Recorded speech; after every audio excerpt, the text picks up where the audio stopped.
Mélanie Leblanc est agente de projet au regroupement des organismes des personnes handicapées, région Chaudière-Appalaches. Bonjour, Madame Leblanc. Bon matin. On va parler de l'annonce que vous avez faite hier, qui est quand même importante, mais on va reculer dans le temps. On va aller au début, justement, de ce projet-là. Quel est-il, le projet? Le projet s'appelle Montmagny Ville et commerce inclusif. Il a commencé il y a 1 an. Il y a exactement 1 an, on se lançait dans un sondage à la population. On voulait savoir quels sont les obstacles et les solutions par rapport à l'accessibilité universelle, la mobilité.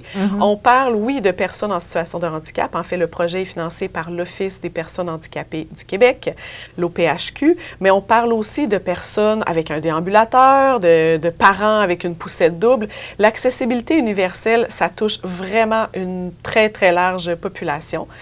C'était quoi le constat dans la région? Est-ce que c'était quand même pas si mal ou il y avait beaucoup de travail à faire? Bien, en fait, il y a toujours beaucoup de travail à faire. Là. Il n'y a aucune ville qui est absolument parfaite. Il y a toujours place à amélioration. En fait, ce qui nous a surpris du fameux sondage, nos questions étaient très axées sur comment ça va pour les trottoirs, les stationnements. C'était très terre à terre. Puis finalement, à la fin, il y avait une question ouverte. Y a-t-il d'autres choses que vous voudriez nous partager qu'on n'a pas demandé? Puis ça est ressorti de façon vraiment, vraiment beaucoup plus forte. Et c'est là qu'on nous a parlé de choses comme les toilettes. Comme on a vraiment ciblé même des magasins très, très particuliers en disant « ce restaurant-là, j'aimerais pouvoir y aller, cet endroit-là, j'aimerais pouvoir y aller ». Puis bien sûr, il y avait des belles idées de solutions aussi. Là. Il y avait vraiment de tout. C'était assez riche. Là. Ouais. Donc, c'est la piste que vous avez utilisée, dans le fond, pour développer ensuite le reste du projet. Oui, finalement, on a un peu laissé tomber nos questions principales parce que, comme ça ressortait plus fort, on s'est dit, bien, les besoins des citoyens et des citoyennes sont là. Puis c'est comme ça qu'on a mis sur pied là, le comité de suivi qui est assez riche, là, qui est vraiment diversifié ici à Montmagny. Puis on a après ça été à la rencontre des commerçantes qui avaient été ciblés dans le sondage pour voir leur ouverture à faire évaluer leur lieu.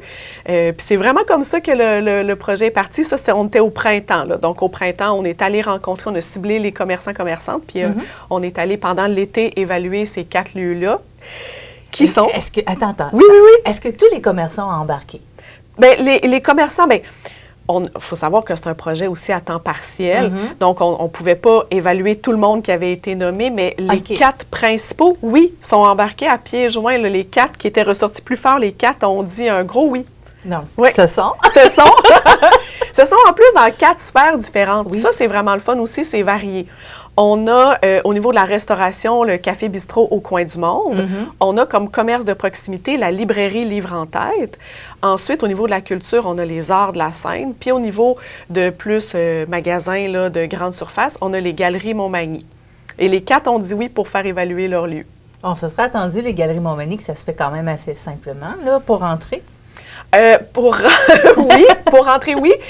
Bien, en fait, il faut savoir que dans l'évaluation, là, c'est près d'une centaine de points qu'on va évaluer. On va vraiment partir du stationnement, ensuite jusqu'à l'entrée, les portes, l'espace de dégagement, la circulation. Après ça, on va aller le terminal de paiement, les toilettes, l'affichage. On a vraiment, vraiment plein de trucs à évaluer. Donc, oui, on n'a pas évalué aux Galeries Montmagny, pour nommer cet exemple-là, chaque commerce. On a vraiment évalué les galeries. Mais je veux aussi dire que chaque commerçante avait des points forts aussi. Ils ont tous des points forts, puis ils ont tous des points améliorés. Ouais. Voilà. Oui, je pense qu'on pourrait dire ça de tous les commerçants de la ville là, et de la région de toute façon. C'est juste qu'eux ont décidé de s'opposer vraiment et de se positionner. Oui. Pour aider ces gens-là à venir, aider toute personne qui a un problème de mobilité, de pouvoir accéder à leur magasin. Exactement. Dans le fond, nous, lors de l'évaluation, oui, on regarde tout ça, mais après, on fait un rapport de recommandation et on écrit, là, par écrit, quels sont leurs points forts, quels sont leurs points améliorés. Puis avec le plan, il y a des recommandations très, très concrètes. Par exemple, la hauteur des porte-manteaux, des crochets devraient être abaissés à une hauteur de 4 pieds, par exemple, pour nommer juste cet d'accord avec ça. Mais tout le monde est très d'accord avec ça. Hein? Ce qu'on voit pas, c'est qu'on mesure peut-être 5 pieds 2, tu sais, 5 pieds 3. Puis on se rappelle que les manteaux, ben c'est l'hiver, puis les manteaux d'hiver, ben c'est lourd. Oui. Fait que quand on est, par exemple, en fauteuil roulant, de lever les bras très haut, on voit là à l'écran Pierre, qui est de l'Association régionale de loisirs de personnes handicapées, qui donne exactement cet exemple-là, comment dans un fauteuil roulant, ça peut être difficile d'accrocher un manteau. C'est vraiment un exemple très, très concret qui est super simple à réaliser, mais quand on n'est pas là-dedans au quotidien, c'est pas de la mauvaise foi, c'est juste qu'on le sait pas. Et d'avoir un plan de recommandation avec des petites choses à changer toutes simples, bien, ça sensibilise les propriétaires, les commerçants, les commerçantes. Puis après ça, bien, justement, là, il y a des petites recommandations comme celle-ci. Puis il y en a des plus importantes comme avoir une rampe d'accès pour rentrer dans le commerce. Qui, par exemple, encore sur l'avenue Saint-Jean-Baptiste, parce que ben, c'est une rue historique, il y a des bâtiments patrimoniaux. La plupart des bâtiments sont carrément sur le trottoir, il n'y a pas vraiment d'entrée. Exactement. Ça, c'est sûr que c'est un obstacle qui est un peu plus complexe là, à modifier. Donc, les commerçants qui ont embarqué ont reçu le rapport. Qu'est-ce qui se passe maintenant?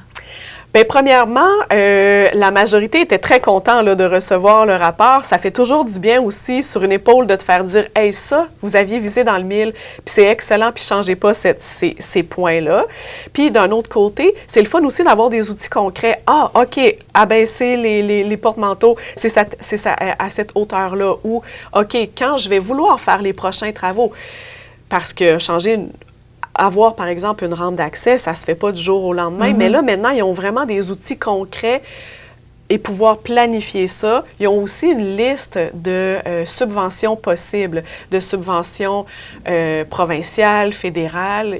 Maintenant, ils ont des outils, savoir où se référer. Fait que c'est sûr que les commerçants ont tous chaudement accueilli ce plan de recommandations-là. Donc, on va voir ce qui va se passer par la suite. Les différents changements qui seront faits chez les 4 commerçants qui ont participé. On tient à les remercier, d'ailleurs. Bien sûr, je prends vraiment le temps de remercier les 4 commerçants. Je le répète, le Café Bistrot au coin du monde, la librairie Livre en tête. On a aussi les Arts de la Seine et les Galeries Montmagny. Puis je remercie surtout le comité de suivi, les citoyens et les citoyennes qui ont répondu au sondage. Vraiment, comme un gros merci là, pour ce magnifique projet. Puis on peut continuer à nous suivre sur la page Facebook qui s'appelle Montmagny, Ville et Commerce inclusif. On continue à travailler sur l'inclusion dans la région. Merci beaucoup, Mélanie Leblanc. Ça me fait plaisir. Merci. Bonne journée.